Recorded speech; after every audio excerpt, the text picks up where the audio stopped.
সবাই কেমন আছো? আশা করছি ভালো আছো। আমিও খুব ভালো আছি। ওয়েলকাম টু বেঙ্গল লাগাস ফ্যামিলি। ওয়েলকাম একটা নতুন ভিডিও নিয়ে। কালকে আর কোনো ভিডিও বানাইনি, তাই আজকে সকাল থেকে স্টার্ট করলাম। ভাত উনানে চাপিয়ে দিয়েছি, আর এখানে করছি ফুলুরির তরকারি অনেকদিন পর। আসলে মাছের ডিম তো এখানে পাচ্ছি না, তাই ফুলুরি বড়া করেই ঝোল করছি। ওখানে দেখেছো প্রচুর মাছের ডিমের বড়া করে তরকারি করতাম, এখানে তো এইসব নেই। আর যেহেতু বাইরে, তাই বেসন ছিল, বেসনে বড়া করে পেঁয়াজ রসুন দিয়ে তরকারি করব। আর করব ডিমের কারি, আলু দিয়েই করব, কিন্তু একটু ঝোলটা মাখা মাখা থাকবে সেরকমভাবে করবো। তোমায় দেখাই, এই দেখো এরকম ভাবে বড়াগুলো ভেজে নিয়েছি। আর এখানে দেখো ডিম নিয়ে নিয়েছি, ডিমের নুন হলুদটা মাখানো হয়নি এখনো। আর এখানে পেঁয়াজ কেটে নিয়েছি 2 ভাগের তরকারি।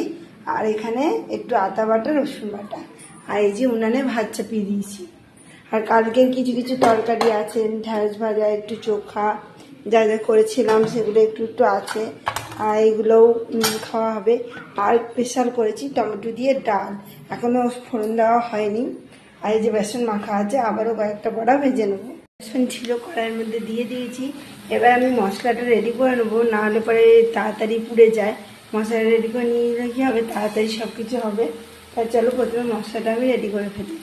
টকবক করে ফুটতে লেগে গেছে। আর এখানে দেখো বড়াগুলো সব আমার হয়ে গেছে।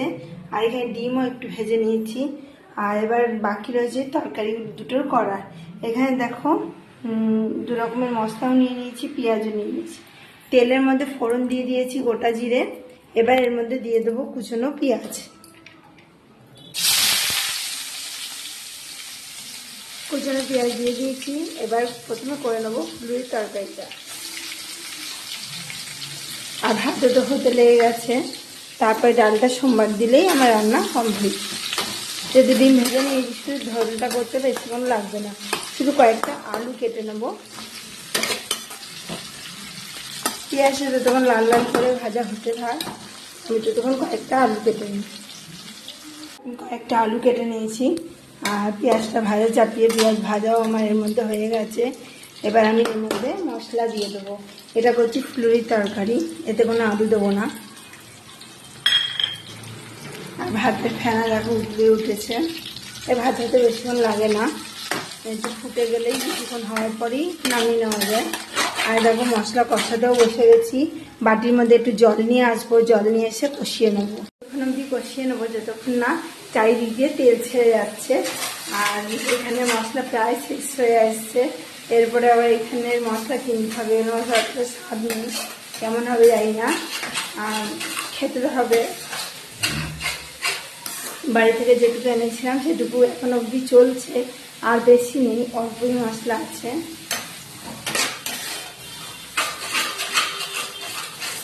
এবার এর মধ্যে আমি ফুলুরিগুলো দিয়ে কষিয়ে নেবো। আমি বড়গুলো নিয়ে নেবো।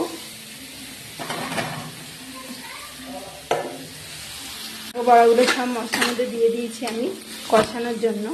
ভালো করে কষিয়ে নিতে হবে, নেড়ে চেড়ে। একটু পরিমাণ মতো জল দেবো আর কষাবো।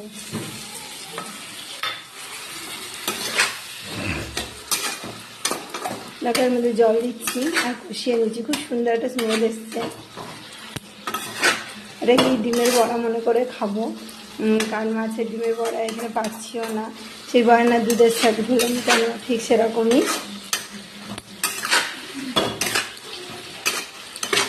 আর দেখতেও কিন্তু দেখো পুরো মাছের ডিমের বড়ার মতনই লাগছে, শুধু বেসন আর এটা হচ্ছে সত্যিকারের মাছের ডিম। এই যে দেখো দেখতে কিন্তু সেই লাগছে। তরকারি আমার হয়ে গেছে আর খুব সুন্দর দেখতে হয়েছে। এবার আমি পাত্র রেডি করে নিয়েছি, ঢেলে নিয়ে তারপরে ডিমের ঝোলটা চাপাবো, ডিমের তরকারিও বলতে পারো, সেটা চাপাবো। তাই চলো এই তরকারিটা ঢেলে ফেলি। দেখো বন্ধুরা, আমার মাছের ডিমের বড়ার স্বাদে বেসনের তরকারি হয়ে গেছে। আর এখানে দেখো আলু কেটে নিয়েছি, আবার কড়াই চাপিয়ে নিয়েছি। কড়াইতে নিয়ে নেবো তেল।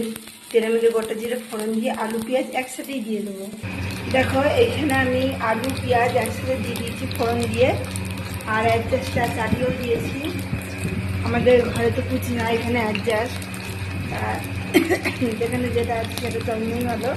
তাই চলো চালিয়ে ফেলেছি। আর মশলাটা আগেই তো আমি দেখালাম রেডি, শুধু এটা করবো, একটু ভাজা ভাজা করবো হালকা করে, আলু আর পেঁয়াজটা নেড়ে নেবো, তাহলেই হবে, খুব বেশি ভাজবো না, হালকা হালকা করে ভেজে নেবো। আলু পেঁয়াজ আমার ভাজা ভাজা হয়ে গেছিলো, আমি সেই জন্য ডিমের আর মধ্যেই মশলাটা দিয়ে দিলাম, আলু আর পেঁয়াজের মধ্যে মশলা দিয়ে কিন্তু ভালো করে কষিয়ে নিচ্ছি, দেখতেই পাচ্ছ। নেড়ে চেড়ে অনেকক্ষণ কষিয়ে নেবো, যতক্ষণ না চারিদিকে তেল আসছে। পরিমাণের মধ্যে একটু জল দিতে হবে আর কষিয়ে নিতে হবে, যতক্ষণ কাঁচা পেঁয়াজ রসুনের গন্ধটা দূর হচ্ছে, ভালো স্মেল আসছে, ততক্ষণ অবধি কিন্তু নেড়ে চেড়ে কষিয়ে নেবো। আর বাইরে দেখো কত রোদ্দুর, ঠিক ভালো করে দেখা যাচ্ছে না, কারণ এখানে তো জানলা নেই, এইটুকুই জানলা। দেখো বাইরে প্রচুর রোদ,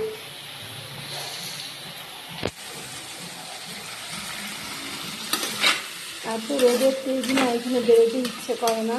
এবার যেদিন ডাক্তারখানা থাকে বেরোতেই হয়, প্রচুর রোদের তেজ, যার জন্য চানের জলও প্রচুর গরম হয়ে যায়, এত রোদের তেজ।